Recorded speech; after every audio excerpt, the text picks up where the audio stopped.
Part one with Eric Tastet was fire. We learned so much about how we can apply the infinite banking process to our family life for whatever our financial needs are, because it's really about us bringing back banking to the you and me level. We just mentioned Daddy Dave. That's a fun new nickname for Dave Ramsey.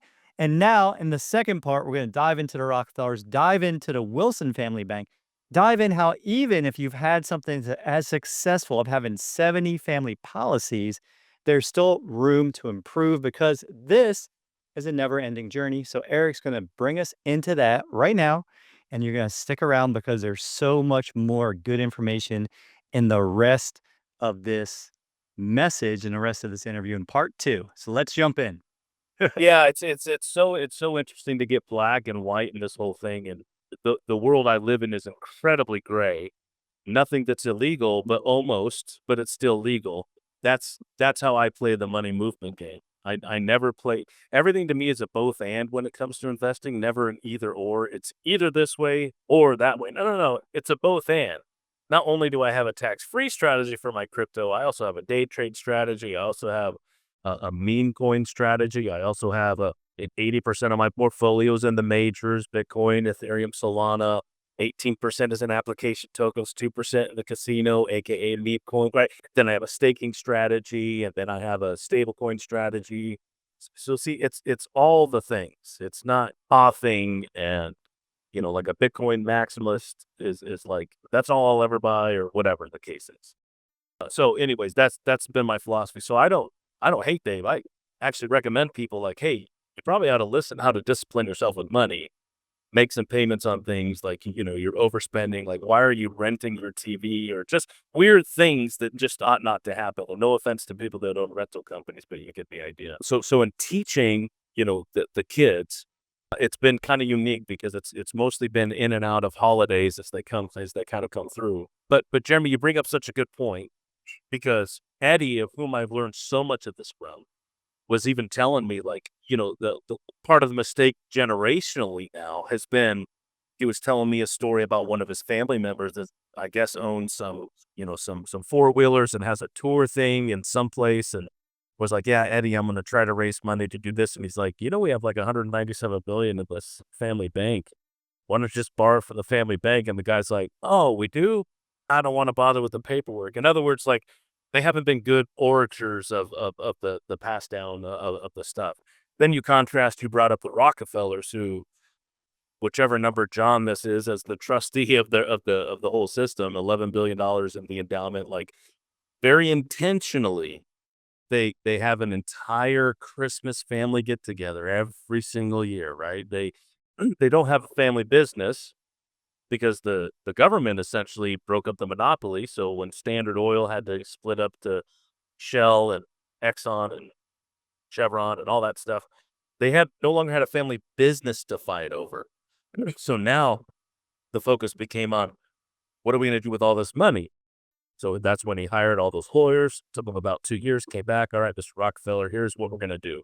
Irrevocable trusts, yada, yada. Everybody gets a policy. The trust pays for each policy ownership. And this is exactly how they did that. So I'm learning from the Rockefellers at this moment, the current present day Rockefellers, in the sense of, okay, intentional meetings that discuss this very specifically. Hey, as you girls, begin to get married off, the first thing I want to do is, okay, what's his credit score? Because I want to know if we could take care of mine. That's probably more of a Daddy Dave question, right? I'm jesting a bit about the credit score. But A, does he have calluses on his hands? Right, that's probably more of a for real thing. B, like, it's what's his health like? Can we? Because I want to get this new kid a policy, when they're married, and have the trust, pay for it, and so on and so forth. So I'm kind of learning more from the present day Rockefellers on how they have intentional family meetings about this, because I have older kids. When I say older, they're of the age where it's not like, if I had a 4-year-old, she doesn't know, or he doesn't know, that I'm setting it up to pay for their college eventually one day, or pay for their first car, or to make their first investment. But that gets back to that process of resourcefulness, not resources, right? We give Right. resourcefulness, we don't give resources. Yes. Yeah, I love that, Jeremy, and Eric, I love what you're sharing too. Is I mean, you're giving people something new to think about because, like Jeremy said, this is a different conversation than other folks we've had on to share their journey. Like yours is about keeping the wealth, and now you're learning from the Rockefellers. You're learning from Eddie's family. You're seeing what Eddie's family, did well, didn't do as well because it's not complicated. When we take back the function of banking in our life, it just means that we actually have control over the money. We have access to the money. It's liquid. It's away from the government as where we started with taxes, right? It's away from the government and it's growing in a guaranteed way. It's in a protected way. It's in a stable environment. Like anything we're talking about financially is backed by life insurance companies because they are the most solvent financial vehicles that are out there. And so like everything you're sharing, I'm curious, like, have you picked a date with the daughters and your wife of 24 years to have your first, Tastet family banking meeting? I actually told my sons, I came home from, the think tank, and last year I was with this amazing father leader who had this river of values that's flowed on for generations. I'm like, that's a new way to think about things. And like each, when the other half comes in, the spouse comes in, now you're bringing values of two families together. They adopted and they talk about their values. I was like, that is brilliant. And so we had a family visions values weekend that my sons may or may not felt a little tortured. And then I'm like, oh, we're going to add a third day of banking now. They go in this like, oh, that's so boring.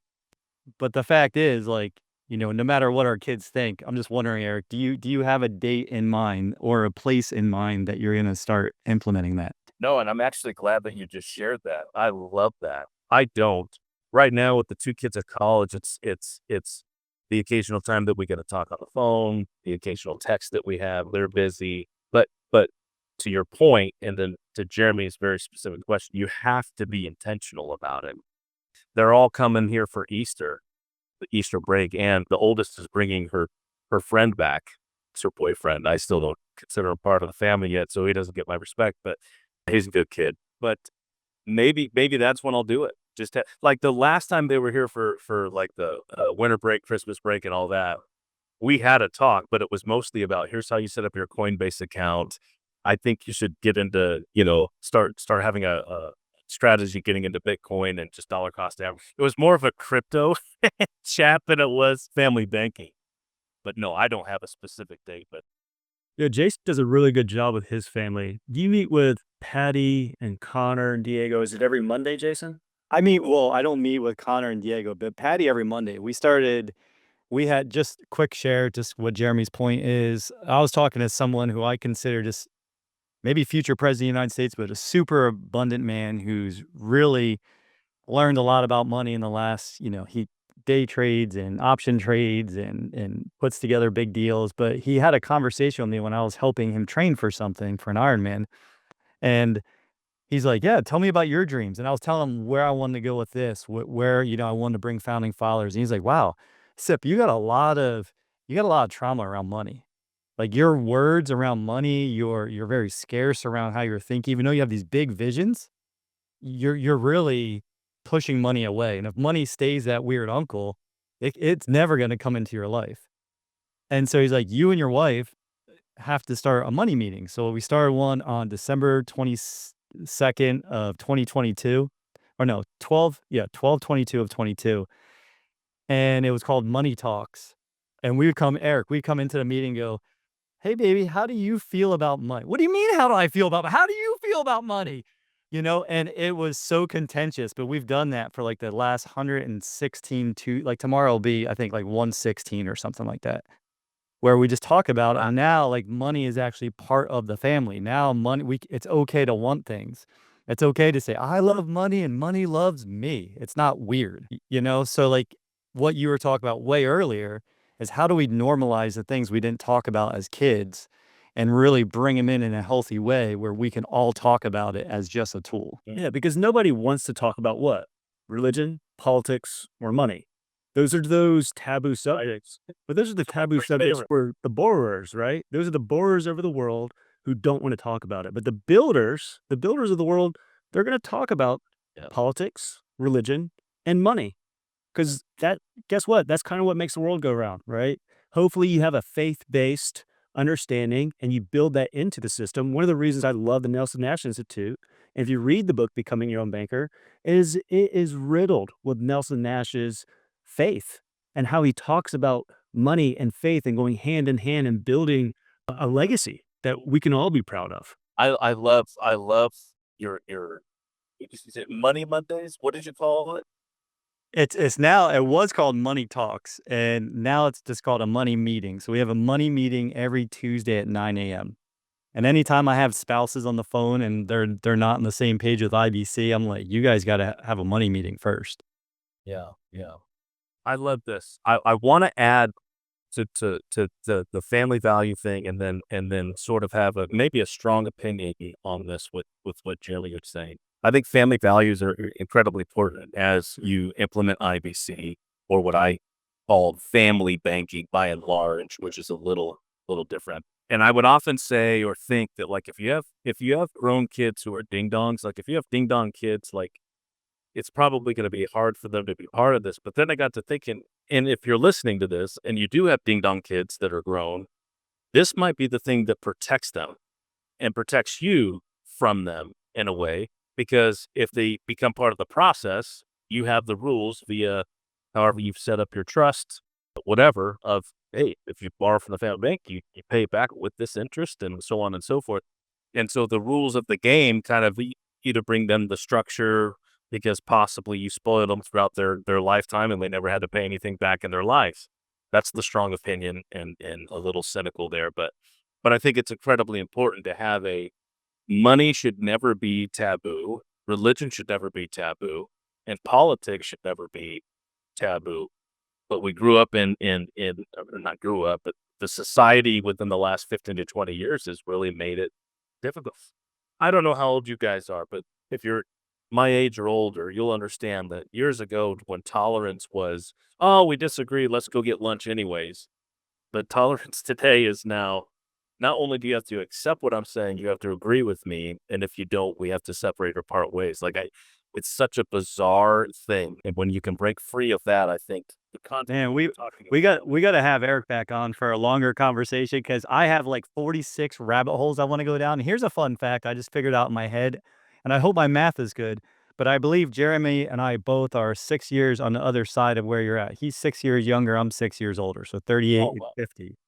Right? You said you're 44? or not 50. I am 100% You're 50. a lying sack of lies. There's no way that you were 50. 10/15/1974, my friend, Wow. So, thanks you for I like to tell my friends who turn 50, "You're oaf," and I'm not gonna say on the podcast what that is, but you're old as bleep. Yeah, when we decided to put together the podcast, we wanted someone a little bit younger, me, and then we wanted someone to give grandfatherly advice, Jason. Yes, yes, that's how we built this, and, and we're coming into, like, I wanna put all the conspiracy hats on right now, all the like, everyone put your tinfoil hat on if you're listening, but if you ask, "Why is it that those 3 subjects are taboo?" You'll start asking different questions. If you just ask that, "Why are those 3 subjects taboo?" You will start asking different questions, because if you're not like, if you have a different religion than someone else, at the end of the day, it's all God. At the end of the day, it's all something bigger. It's all something like whatever your religion is, right? There's no reason to fight and argue, but all wars were created to create more money and to create more control and more force and more things. And so you go down the rabbit hole of, why is money taboo? Why, we had the privilege of hearing Barry James Dyke, who wrote The Pirates of Manhattan and a bunch of other books and probably needs a private security. Like, the man has courage beyond courage. Like, he probably needs a wheelbarrow to cart him around when he walks places. But he literally, like, people that are really shining the truth that there is evil in the world, and there's a lot of it. And there is folks like the 3 of us sitting here that just want you to take back control of your life, to set up your own values, to think your own thoughts, to be someone that's going to make a difference for your family and then for future generations, and really have that thinking. So, Yeah, but tribalism is a one of those genetic DNA hardwired things, I think, in humanity. And then there's those that kind of break free from that. I'd like to think I'm one of them because I'm not a sheep. I'm not very good at that, which can be hard to work with as a result of, and I don't mean to be. I just got a lot to say, and I'm always right.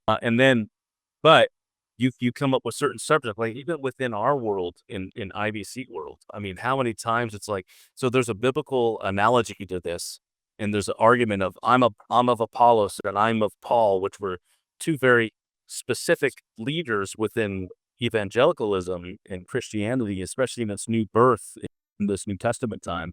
And neither Apollos or Paul were really against each other, but you just saw weird loyalties that were strangely just like, if it doesn't come from him, then I don't do it, right? And we see this with Dave Ramsey, and then we see it with people who are polar opposite of Dave Ramsey. It's like we're so loyal to men or women with strong opinions, and then our whole belief system becomes bumper stickers instead of things that we believe. And why do we believe them? Instead, they're memorized phrases with zero depth. Yeah, very surface level understanding. Yeah, and by the way, just Eric, since you're always right, I'm not saying that you're wrong, but family banking is in fact infinite banking, and it's an infinite banking concept, and you've just named it something that means something more to you in the way that you're applying it today. Because like you just said, whatever apostle you're following, as long as you're doing it through permanent, mutually owned, dividend paying whole life and not some bastardized trying to take advantage of you IUL, which is other things we've talked about, but as long as you're doing it in a way where you're applying it in the way that it fits your thinking and it serves your family and it builds that solid foundation, whether you call it bank on yourself, privatize banking, the money multiplier method, common sense solutions, founding fathers, whatever it is just a group or a tribe that you're creating that people are going to resonate with based on your character. So Yeah, that's a good statement. I guess I divided in my head and heart of family banking versus IBC, not in competition, but in complement, where IBC more focuses on the whole life, where whole life to me is the tool with which I get the trust, and the trust becomes the bank funnel, but it's probably all semantics at this point. But I'm not trying to cause I'm a Paul or Apollos situation. no, I wasn't saying that. I just wanted to offer you that after seeing so many different ways of teaching this and talking about it, I think one of my ahas this weekend was, wait a minute, we're all doing the same thing. As long as someone's applying this versus applying something that's not serving them, does it really matter that much, the semantics like you just talked about? I don't know that it does, because you got to meet people where they're at. So Yeah, because it's their journey at the end of the day, right? yeah, it's not my journey. It's not Jeremy's journey or Eric's journey. It's their journey, your journey, the listener. And we're just good stewards of that. We're just helping. I was here, you're there. Let's get together. So, Eric, as we kind of start wrapping things up for the Aspire community, where do you see family banking going in the future? Because you guys, and we didn't really hit on this in the beginning, but the Aspire community has been around for, I think, 2 years. You guys had over 20,000 people attend your events just in 2024. So you have quite the audience that's out there.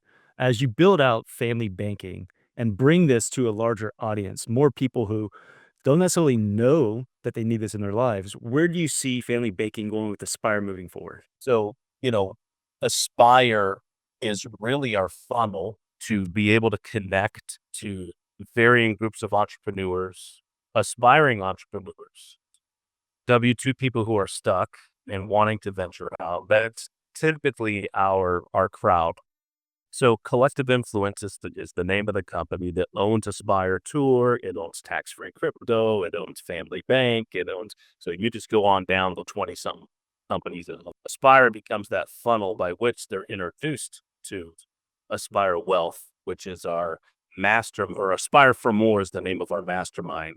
Most people come through Aspire Wealth, which is about the 5 tax-free accounts, how to create a ROPS, right? A rollover business startup using 401k money via a C Corp that owns shares with your 401k. And then now you can make some tax-free investing even through your business. Anyways, it's fantastic. Then you have Aspire Real Estate, where we teach all the real estate strategies. And then we have Aspire Stages, which I think that's where you and I met at, Jeremy, or that was out at the tax lab or something like that, I think. It's been both. I've been at Stages. I'm a member of Wealth. If you were to like really get into it, I am the perfect candidate for the Aspire community because I've joined Wealth.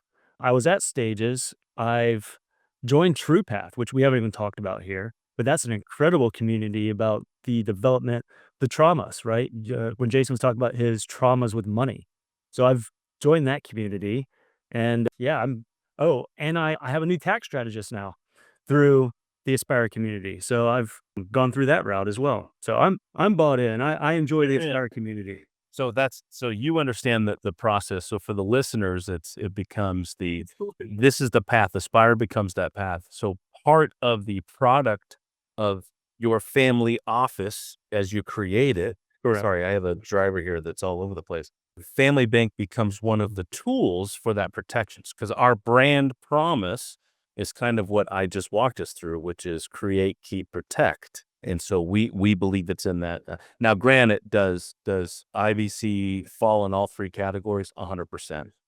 We've categorized it in our protection part of it because we have the Aspire Wealth part with all the other ways to tax incentivize or tax-free investing and things like that. So for the future, it's really in its infant state as I'm getting sort of my groundings down. I think eventually we're going to have our own brokerage of some sort. There's some pretty cool things in the pipeline for it right now. Because right now we're just partnering up with different people that can underwrite for us and those things. So we're connected to, as you say, tens of thousands of people. So the marketing is interesting, but right now it's only for the ecosystem. Like we're not, we don't have a YouTube channel or a podcast, or we're not even having, SEO or PPC, anything like that to get it out there. It's sort of just, we're inbreeding it right now only within our own ecosystem at the moment, but for the future, I think much more is coming in that line. That's awesome to hear. I mean, we're looking, at the bottom of everything we're doing, we're trying to return, just for Eric, I don't know if you've heard this before. I know, Jeremy, you know this, but we're trying to return money back to sound money, which means it's backed by something, right? And so the whole thing of becoming your own banker, bringing banking back to the you and me level, as Nelson taught in one of the book that I had next to me, right, that Jeremy mentioned earlier, is it's a huge mission. And even with tens of thousands of hundreds of thousands of people applying this, it's still not mainstream enough to hit that tipping point, to hit that 10%. So to know that you have a community at 20,000 and it's expanding and you're growing, when you have a plan, the vision, to me, it makes me almost come to tears because I keep wondering, how do we reach people, more people? Because when I read the book 4 years ago, when I asked for help, I read it and I got mad. And I said, if this is true, every American would do this. And so I read it again and I called my mentor I'm 5'10", he's like 6'5". And I was like, bro, like what the F? Why didn't you tell me this, Yeah. why didn't you tell me this 2 years ago when I met you? He goes, Sip, you weren't ready. Most people aren't ready until they understand that they have a problem. Most people don't even understand they have a problem when they're giving interest in how powerful banking is, how much money banking makes everyone else. Why not have that make for your family and keep it in your family for generations? Yeah, I think that what happens is in our world, you guys call it borrowers and builders. On our end, we sort of categorize it as contributors versus creators. And when you're in a contributor mindset, for the most part, the contributors are making the creators wealthy because the creators are creating all the product. The creators are creating, like you think about these accounts that we talk about, the 5 tax-free accounts, for example. Those are all passed. They're presented to Congress by the wealthy, passed in Congress by the wealthy to protect the wealthy. But it doesn't mean that the 99%ers don't have access. They just don't know. They don't know what they don't know. So even if you were to go to a regular financial advisor and you were to say, hey, I want to make an investment with my Roth IRA into this multifamily unit. Oh, no. You can't do that. Because our system is in a contributor mindset, or as you guys would put, a borrower mindset. So the system just kind of keeps creating it. One of our goals at Aspire is we want to be that wrench that's thrown in that gear that eventually just bust this whole piston from continuing. Like, knock it off. Let's become free thinkers, freedom fighters, and let's take possession. I love that, founding fathers, financial freedom, because freedom is only given to you if you take it. Freedom is one of those things taken for granted, I think, governmentally as a free society of people, but we had founding fathers that took it, right? So now we're in that process of, you're going to have a revolution. We're going to have another tea party here. You know, we got ticked off at 2%. We threw it in the harbor. Now we're at, I don't know, 37% tax, if depending on your tax bracket, 21%. Like, what's going on here? So that's why I think, you know, and I don't give two flying bags of flaming hot Doritos what people think about it, but this new administration is so invigorating. It's like it's like just a big snort of cocaine. This energy, like, let's go. Because quite possibly the best thing that's ever going to happen, you know, and it's just changing up a lot of things because we need new ideas, and the other side just needs new ideas, and that's why they keep losing all over the place. They have none. That was brilliant. That was I love that on so many levels, and I know the listeners are loving this as well. Like I said, we could talk to you about all these things, going all the way back to why you did what you did with your schooling, all the way through today, and how you're almost an Olympian skier, but you weren't. And just, keep it focused on, this is a war for, in my mind. I love Star Wars. This is literally the Jedi's versus the evil empire. The evil empire has been winning and putting programs in place for a long ass time, and they have been keeping us. They make us feel like, hey, we just got to put our hand out, and someone else will take care of us. Like, now there's this thing about this 15-minute city I was hearing recently, where they're going to have everything in the city. You never have to travel more than 15 minutes to get whatever you need in life. Are you kidding me? I mean, the creativity from Matt's side, from the evil empire, I got to hand it to them. They're doing a really damn good job. And us that are standing for light, we got to step up our game, Jeremy and Eric and all of us. So, Amen. Yeah. Amen. We mentioned it over at the Institute. I think when we were doing our round robin, Jason and I said, if you really take it back from my background, special ops, we're almost like a special ops forces. We're going in with surgical precision, surgical skill. And our job is to go out and replicate ourselves and, almost as a guerrilla warfare, implement this strategy, help up people. But that's how revolutions are made, right? We have to empower other people, make them become disciples, and really get this following going. And I think that's one of the reasons that we have the podcast. That's why we have people like Eric on here telling their story, because my story may not resonate with you. Jason's may not resonate with you. But Eric, you come out with a really powerful story, and you guys have a fantastic platform to go out and fight that evil empire. So kudos to you guys. We wish you guys the best of luck moving forward. Well, we're certainly delighted that you're part of the journey, that we are a stop along your journey to your destination, Jeremy. That's one delightful thing. And I'm very grateful to you, Jason, just giving me the opportunity to get a voice in probably a nook and a cranny that I wouldn't otherwise have that opportunity. So I thank you very much for the opportunity today. Yeah. Well, thank you very much. Well, let's see if we can get you back on maybe in a future episode. You tell us how things have progressed from where we are today to where you guys are maybe a year or so from now. well, I was to say, and tell us what you want to talk about too, because I'm just, like I said, I want to hear more of your stories, more of the journey, more how you went from someone who had the chaos in your early life and needed some structure, found structure in faith, and then brought that structure now to, how do you take back control of your finances? It takes a lot of courage, man. And now you have a driver. Like, most people listening, they're not thinking that their time's valuable enough to have a driver, so they do things like this and really serve more people. That's funny. That's in jest. We're on our way down to Fort Lauderdale, Florida right now for our next Aspire tour, hence why I'm decked out in my garb. I'm literally in a van full of the guys going down there. So I just tease. I don't have a driver unless my wife takes control, which she typically does. So It'd be okay if you did, though. I had a guy who told me to have money meetings. He's like, go hire an Uber driver, stop driving your kid to work, stop doing this. How many hours a week are you losing in the car that you could have some meetings and talk and do other things? So again, rethinking our thinking. Well, thank you, gentlemen. I appreciate your time. Thank you, Eric. You rocked it, man. Thank you very much. Thanks for joining us on WealthWise Banking. If today's episode inspired you, please subscribe, leave a review, and give us a like. It's a simple way to help others discover these empowering strategies and join our community. Together, we're building a network of people who believe financial freedom is within everyone's reach. Remember, financial independence is about making every dollar work for you, one step at a time. Until next time, stay inspired, stay in control, and keep building your legacy the wise way.